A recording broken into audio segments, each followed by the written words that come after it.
What's up YouTube, Saf here on Super Saf TV, and in this video we're going to be comparing the camera quality of the Google Nexus 5 to the Apple iPhone 5s.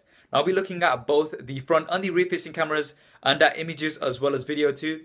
And do also look out for the audio icon in the corner of the screen, and that will indicate to you which device the audio is coming from. We'll be switching between these two to give you guys a better idea of the differences in audio as well. So we're currently indoors, there's plenty of light, and we're using the front facing cameras on both of these devices. Now both of these film at 720p from the front facing cameras, and do hit that thumbs up button, and let's head outside and give the rear facing cameras a test too. So we're currently outdoors with both of these devices. It looks pretty good out, but don't let that fool you because it is freaking freezing out here.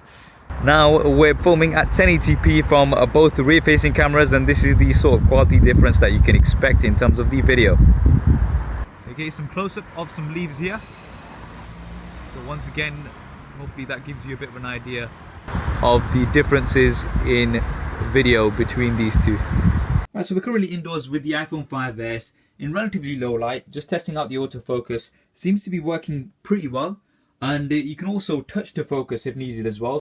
Right, so now we're indoors with the Google Nexus 5, the same lighting that we had with the iPhone 5s, and this is the sort of quality that you can expect. The one problem that you have with the Nexus 5 is that you can't touch the focus. If you try to touch the focus, it actually takes a picture instead, so that's one thing to bear in mind. But the autofocus itself is not too bad. So that was the video. Now let's have a look at some images. So we'll start off in the usual style with some selfies, hashtag selfies, using the front facing cameras on both of these devices.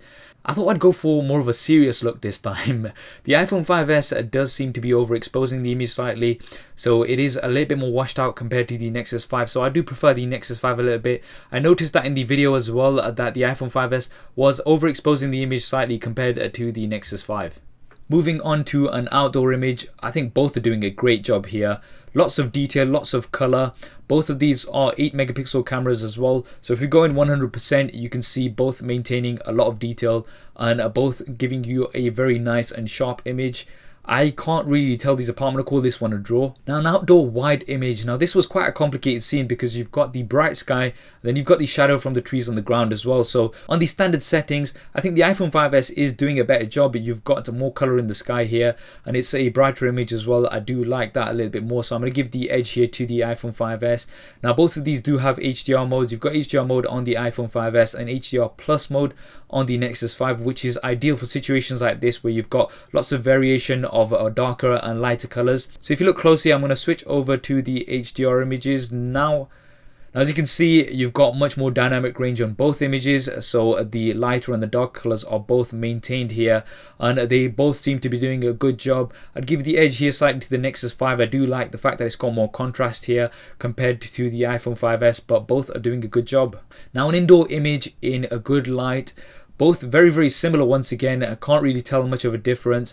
I'd say the Nexus 5 has a tad more contrast, which I do like, but they're very similar overall. Now an image in relatively low light, I think both of these are doing a good job. Both have good low light performance, you can see here. I'd say that the Nexus 5 is a tad brighter and sharper. I think that does come down to the optical image stabilization. Now an image with the flash, the rear facing LED flash.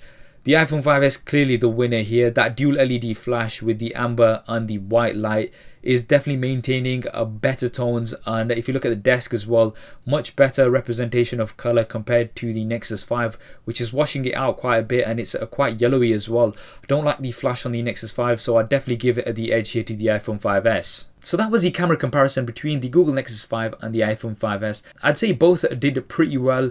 I wasn't too impressed with either of the front-facing cameras, to be honest, because both of them are only at 720p and at low resolutions compared to lots of the other competition out there. I would give the edge slightly to the Nexus 5 because I thought it was a little bit more natural. Now the rear facing cameras, I'd say they were very similar.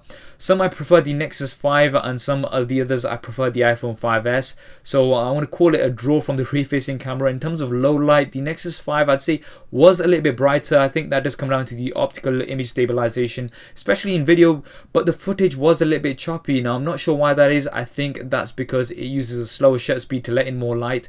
So that's just something to bear in mind. The LED flash definitely goes to the iPhone 5s. Because of the dual LED flash, you've got much more balanced tone, so the edge for that definitely goes to the iPhone 5s. Now in terms of audio, both of these record in mono, so you've got a single channel of audio on both of these. The Nexus 5 was a lot louder though. I'm not sure what's happening with the iPhone 5s. I think there's some sort of noise cancellation going on which reduces the sound as well, so I'm not too sure what's going on there. That's what I think anyway. What do you think? Which one did you prefer? Do drop me a comment below and let me know your thoughts. And if you do want to see more images from lots of different devices, then do go ahead and give me a follow on Instagram. I am at SuperSafTV and I post lots of images on there from lots of different devices. I hope you enjoyed this video and found it useful. If you did, as always, please do hit that thumbs up button for me. It really does help me out. And why not subscribe to the channel? I've got plenty more content coming up on here, including a full Nexus 5 hands-on review. Thanks for watching. This is Saf on SuperSafTV, and I'll see you next time.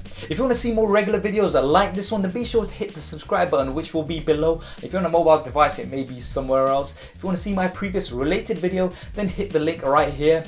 If you want to stay in touch over Facebook, Twitter, and Google+, then all of the addresses will be there somewhere, as well as direct links in the description below.